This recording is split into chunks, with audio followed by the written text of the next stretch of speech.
ಪೂಜಾ ದಂಪತಿ ಹತ್ತಿರುದ್ರ ಮಹಾಯಾಗ ಪೂಜೆಯನ್ನ ಮುದಗಲ್ ಗ್ರಾಮದಲ್ಲಿ ಹಮ್ಮಿಕೊಂಡಿರತಕ್ಕಂಥದ್ದು. ಹೋಮ ಮಾಡುವುದರಿಂದ ಹೋಮಗಳಿಗೆ ಕೊಡ್ತಕ್ಕಂಥ ಆಯುಷ್ಯಗಳೊಂದಿಗೆ ನಾವು ಹಲವಾರು ಗಿಡಮೂಲಿಕೆಯನ್ನು ಒಳಗಡೆ ಹಾಕ್ತೀವಲ್ಲ, ಹಾಕೋದ್ರಿಂದ ವಾತಾವರಣ ಶುದ್ಧಿ ಆಗ್ತದ.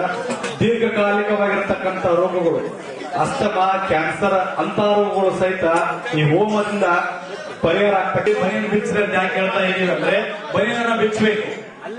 ದೇಹಕ್ಕೆ ಸಂಬಂಧಪಟ್ಟಿರ್ತಕ್ಕಂಥ ಕೆಲವಾರು ರೋಗಗಳು ಇದಾವಲ್ಲ, ಅವೆಲ್ಲವೂ ಆ ಹೊಗಿ ದೇಹಕ್ಕೆ ತಾಗಿದ್ರೆ ಸಾಕು ಸರ್ವನಾಶ ಆಗ್ತಾವ. ಚರ್ಮ ರೋಗ ಬರೋಂಗಿಲ್ಲ.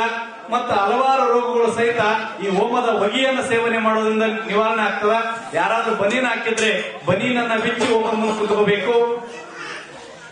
ಸಹ ಅಗ್ನಿಯೇ ಸ್ವ ಅಗ್ನಿಯೇದಂ ನಮಃ ಅನ್ನುವ ಕೆಲವಾರು ಆಯುಷಗಳನ್ನು ಕೊಡಲಾಗ್ತಾ ಇದೆ. ಅವು ಸಾಕ್ಷಾತ್ ಅಗ್ನಿ ಮೂಲಕವಾಗಿ ಶಿವನಿಗೆ ಸಮರ್ಪಣೆ ಆಗ್ತಕ್ಕಂಥವಾಗ್ತವೆ.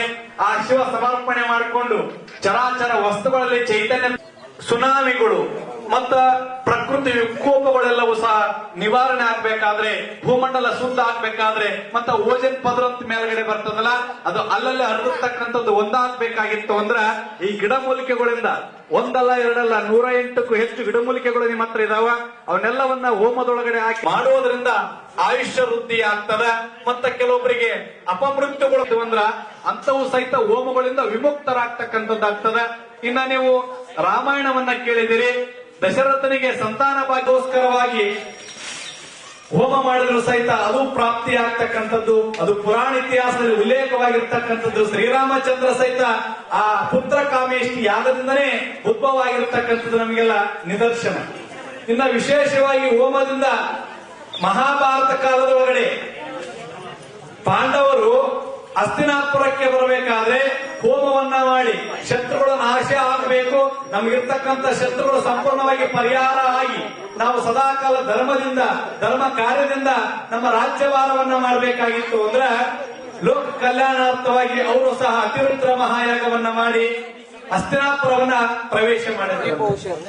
ಆದ್ದರಿಂದನೇ ಹೋಮದ ಬಗ್ಗೆ ಹೇಳ್ತಾ ಹೋದ್ರೆ ಒಂದಿನ ಸಾಲೋಂಗಿಲ್ಲ. ಅಷ್ಟು ಅದ್ಭುತವಾಗಿರ್ತಕ್ಕಂಥ ಶಕ್ತಿ ಹೋಮದೊಳಗಿರ್ತಕ್ಕಂಥದ್ದು. ಇಲ್ಲಿ 9 ದಿನಸಿನ ಕಟ್ಟಿಗಳನ್ನ ನಾವೆಲ್ಲ ಹಾಕ್ತಿವಿ. ಬನ್ನಿ ಗಿಡ, ಪುತ್ರಾಣಿ, ಹಲವಾರು ಗಿಡಗಳನ್ನ ಈ ಹೋಮದೊಳಗೆ ಕೊಡ್ತಕ್ಕಂಥ ಉದ್ದೇಶ ಇಷ್ಟೇ. ಅದರಲ್ಲಿ ಬರತಕ್ಕಂಥ ಒಂದು ಶಕ್ತಿ ಗುಣ ಏನಿದೆ, ಅದರಲ್ಲಿ ಬರತಕ್ಕಂಥ ಒಂದು ತಾಮಸ ಗುಣ ಎಲ್ಲವನ್ನು ನಾಶ ಮಾಡಿ ಶಕ್ತಿಯನ್ನ ಈರಿ ಮನುಷ್ಯನಲ್ಲಿ ಮನುಷ್ಯತ್ವವನ್ನ, ಮಾನವೀಯತೆ ಗುಣವನ್ನ ಬಿತ್ತುವಂತದ್ದು ಆ ಹೊಗೆಯಿಂದ ಬರ್ತಕ್ಕಂಥದ್ದು, ಧೂಮ್ರದಿಂದ ಬರ್ತಕ್ಕಂಥದ್ದು. ನಮ್ಮಲ್ಲಿರ್ತಕ್ಕಂಥ ಅರಿಷಡ್ ವರ್ಗಗಳು ಕಾಮ, ಕ್ರೋಧ, ಲೋಭ, ಮೋಹ, ಮದ, ಮತ್ಸರಗಳೆಲ್ಲವೂ ಸಹ ಸರ್ವನಾಶ ಆಗ್ತಕ್ಕಂಥದ್ದಾಗ್ತದೆ. ಆದ್ದರಿಂದನೇ ಈ ಹೋಮ ಅಂತಕ್ಕಂಥದ್ದು ಏನಿದೆಯಲ್ಲ, ಜೀವನದೊಳಗಡೆ ಬದಲಾವಣೆ ಕಾಣ್ತಕ್ಕಂಥದ್ದು, ಜೀವನದೊಳಗೆ ಹೊಸತನವನ್ನ ಕಾಣ್ತಕ್ಕಂಥದ್ದು. ನಾವು ಮಾಡಿರ್ತಕ್ಕಂಥ ಪಾಪಗಳು, ನಾವು ಮಾಡಿರ್ತಕ್ಕಂಥ ಸಮಸ್ತ ದೋಷಗಳೇನಿದ್ರು ಸಹಿತ ಹೋಮದೊಳಗಡೆ ಕಟ್ಟಿ ಯಾವ ರೀತಿ ಸುಟ್ಟೋಗಿ ಬೂದಿ ಆಗ್ತಾವಲ್ಲ, ನಮ್ಮಲ್ಲಿರ್ತಕ್ಕಂಥ ಅರಿಷಡ್ ವರ್ಗಗಳು ಕಾಮ, ಕ್ರೋಧ, ಲೋಭ, ಮೋಹ, ಮದ, ಮತ್ಸರಗಳೆಲ್ಲವೂ ಸಹ ಹೋಮದೊಳಗಡೆ ಸುಟ್ಟು ಅವೆಲ್ಲ ಭಸ್ಮ ಆಗಿ ಸದಾಕಾಲ ಆ ಹೋಮ ಯಾವ ರೀತಿ ಭಸ್ಮ ಆಗಿ ಕಾಣಲಾರ್ದಂಗೆ ಬೂದಿ ಆಗ್ತದಲ್ಲ, ಆ ಕಟ್ಟಿಗೆಯಲ್ಲಿರ್ತಕ್ಕಂಥ ಶಕ್ತಿ ಹಂಗ ನಮ್ಮ ಪಾಪ ಕರ್ಮಗಳೆಲ್ಲವೂ ಸಹ ಬೂದಿ ಆಗ್ಲಿ, ಸದಾಕಾಲ ಧರ್ಮದೆಡೆ ನಮ್ಮನ್ನ ಕರ್ಕೊಂಡು ಹೋಗ್ಲಿ ಅನ್ನುವಂತ ಸಂಕಲ್ಪದಿಂದನೇ ಯಜ್ಞ ಯಾಗಾದಿಗಳನ್ನ ಮಾಡ್ತಕ್ಕಂಥದ್ದು. ಸಂದರ್ಭದೊಳಗಡೆ ಭೂತ ಕಾಟ ಅಥವಾ ಪ್ರೇತ ಕಾಟದಿಂದ ಕೆಲವೊಂದು ಸಮಸ್ಯೆಗಳು ಆಗ್ತಕ್ಕಂಥದ್ದಾಗಿರ್ತದೆ. ಅದರಿಂದ ನಾವು ರಾತ್ರಿ ಗುಡಿಗೆ ದಿಗ್ಬಂಧನೆಯನ್ನ ಮಾಡಿ ಯಾವುದು ಸಮಸ್ಯೆ ಬರಲಾರ್ದಂಗಾಗಿ, ನಿಮಗೆ ಉದಾಹರಣೆ ಕೊಡೋದ್ರ ಸಿನಿಮಾಗಳಲ್ಲಿ ಯಜ್ಞ ಯಾಗಾದಿಗಳನ್ನು ಋಷಿಮುನಿಗಳು ಮಾಡುವಂತಹ ಪ್ರಸಂಗದೊಳಗಡೆ ಅಲ್ಲಿ ದುಷ್ಟ ಶಕ್ತಿಗಳು, ಹಲವಾರು ಕೆಟ್ಟ ಶಕ್ತಿಗಳು, ರಾಕ್ಷಸರು ಬಂದು ಅವ್ರನ್ನ ಹೊಡೆದು ಅಲ್ಲಿ ಹೋಮದಲ್ಲಿ ಬರ್ತಕ್ಕಂಥ ಶಕ್ತಿಯನ್ನು ಅಪಹರಿಸಿಕೊಂಡು ಹೋಗುವಂತದ್ದನ್ನ ನೀವೆಲ್ಲ ಸಿನಿಮಾದಲ್ಲಿ ನೋಡಿದ್ದೀರಿ. ಮೂಲ ವಿದೇಶದಿಂದ ತೋರಿಸ್ತಕ್ಕಂಥದ್ದು ಸತ್ಯ ಘಟನೆಗಳು.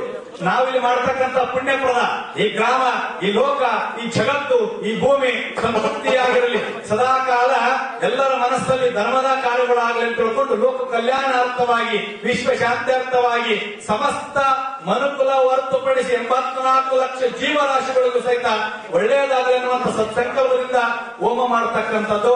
ಆದ್ದರಿಂದ ಇಲ್ಲಿ 3 ತಂಡಗಳಂತಂದ್ರೆ ಕೈಯನ್ನ ತೊಳಿಸಿ ತದನಂತರ ಮತ್ತೊಂದು ಹೋಮ ಕೊಂಡಾಗ ಹೋಗ್ಬೇಕು. ಒಬ್ಬೊಬ್ರು ಒಳಗಡೆ ನೀವು ಮುಂದೆ ಇಟ್ಟಿರ್ತಕ್ಕಂಥ ತಟ್ಟೆಯೊಳಗಡೆ ಗಿಡಮೂಲಿಕೆಗಳಿದಾವೆ. ಇವು 3 ಬೆರಳಲ್ಲೇ ಹಾಕಬೇಕು.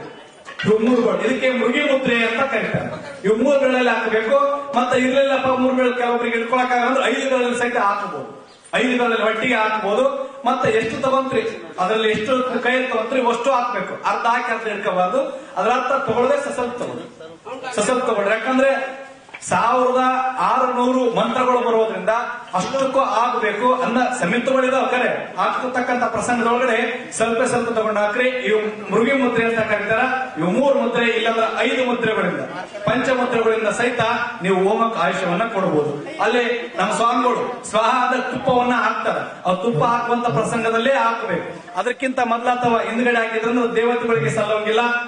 ಸ್ವಾಹ ಅಂದಾಗ ಹಾಕಿದ್ರೆ ಮಾತ್ರ ಅದು ದೇವತೆಗಳಿಗೆ ಸಲ್ತಕ್ಕಂಥದ್ದಾಗ್ತದ. ತದನಂತರ ಹಾಕಿದ್ರೆ ಅಂದ್ರ ದುಷ್ಟ ಶಕ್ತಿಗಳಿಗೆ ಸಲ್ತಕ್ಕಂಥದ್ದಾಗ್ತದ. ಯಾರೇ ಹೋಮದೊಳಗೆ ಆಗ್ತಕ್ಕಂಥ ದಂಪತಿಗಳು ಇದಿರಲ್ಲ, ಸ್ವಾಹ ಅಂದಾಗೆ ಹೋಮದೊಳಗಡೆ ಹಾಕ್ರಿ, ತದನಂತರ ಹಾಕಬೇಕು.